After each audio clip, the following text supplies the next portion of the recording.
कंचन की जेठानी ममता बहुत चालाक थी।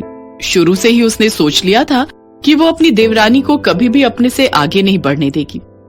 कंचन उसे वैसी ही सीधी सादी देवरानी मिल गई। कंचन की शादी को कुछ ही दिन बीते थे। एक दिन घर में रिश्तेदारी की कुछ खास औरतें आने वाली थी। तभी ममता अपनी सास से बोली, माँ जी, ये तो आप ना मेरे साथ नाइंसाफी कर रहे हो। क्या हुआ? कौन सी नाइंसाफी कर दी मैंने? माँ जी, जब मैं शादी होकर आई थी तो आपने चीनी छुपा दी थी और बोला कि बिना चीनी डाले मीठी चाय बनाकर दिखाओ।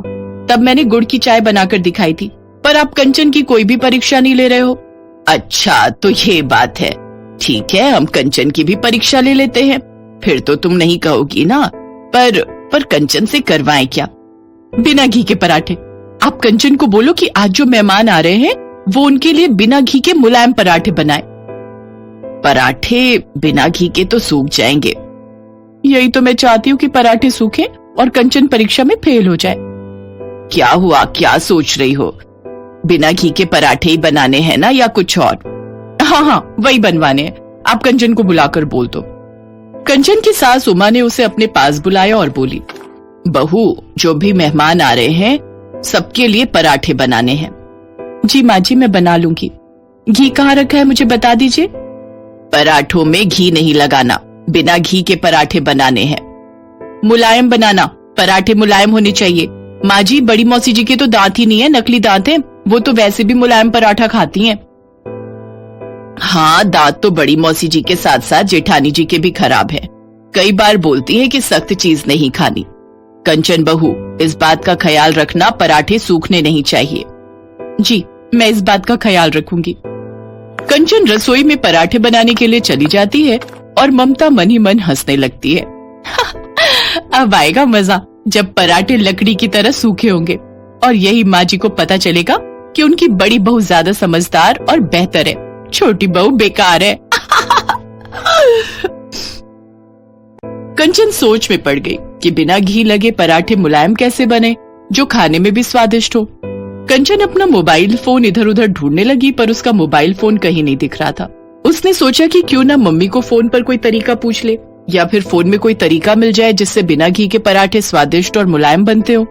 पता नहीं मैंने अपना मोबाइल फोन कहाँ रख दिया, नहीं तो मैं मम्मी से पूछ लेती या फिर फोन में सर्च कर लेती, कोई तरीका मिल जाता। अब क्या करूं? तभी ममता आ जाती है। देवरानी जी, आपका मोबाइल फोन मेरे पास है। माँ जी ने बोला है कि जब तक आप पराठे नहीं बना लेते तब तक मोबाइल मेरे पास रहेगा। भाभी, बस एक सेकंड के लिए मैं फोन में सर्च कर लूं कि बिना घी के पराठे मुलायम कैसे बन सकते हैं। नहीं, बिल्कुल नहीं। फोन में देखकर कुछ नहीं करना। माँ जी ने तुम्हें जो काम बोला है उसे खुद करो, नहीं तो वो गुस्सा करेंगी। ममता भाभी, आपको ऐसा तरीका पता है जिससे पराठे घी लगाए बिना मुलायम और टेस्टी बन जाए? नहीं, मुझे कोई तरीका नहीं पता, और अगर पता भी होता तो मैं तुम्हें क्यों बताती? मैं तुम्हारे नंबर थोड़ी बढ़ने दूंगी। मतलब कि काम तुम्हें दिया गया है और बताकर मैं तुम्हारे नंबर बढ़ा दूं। सबके बीच में तारीफ की पात्र बनो तुम, और वो भी मेरे से पूछकर। हा, नहीं, पहली बात तो मुझे पता नहीं, और दूसरी बात, पता होता तो भी ना बताती। ममता का ऐसा नेचर देखकर कंचन हैरान रह गई। ममता मुंह बनाती हुई रसोई से बाहर चली गई।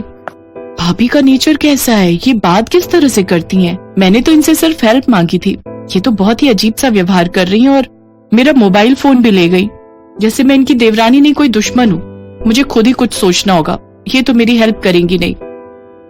कंचन सोचने लगती है, तभी उसे कुछ याद आता है। मम्मी, ये आप आटे में दूध क्यों मिला रहे हो? बेटा, तू तो जानती है तेरे बाबूजी घी लगे पराठे नहीं खाते, इसीलिए दूध का आटा गूंथ रही हूँ। इसमें थोड़ा नमक अजवाइन मिलाऊंगी। मम्मी, दूध डालकर बिना घी के पराठे मुलायम और टेस्टी बन सकते हैं? हाँ तो और क्या, अच्छे से आटे को गूंथना है, फिर तो घी की जरूरत भी नहीं पड़ेगी, क्योंकि दूध डालने से आटा मुलायम हो जाता है।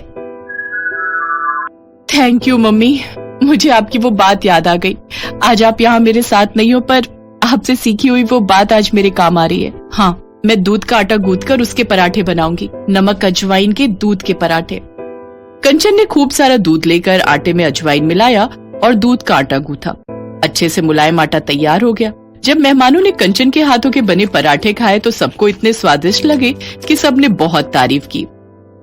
कंचन बहू, पराठे तो इतने स्वादिष्ट बने हैं और इतने मुलायम कि मेरे मुंह में घुल गए। वाह वाह वाह। दीदी, पराठों पर घी नहीं है, आप बिना घी के पराठे खा रही हो। कंचन, हमें भी बताओ ये तरीका जिससे बिना घी के तुमने इतने स्वादिष्ट पराठे बनाए हैं। हाँ, तरीका तो मुझे भी जानना है, ताकि घर की बहुएं ऐसे ही बिना घी के पराठे बना सके। जी, मैंने ये पराठे दूध का आटा गूंथ कर बनाए हैं।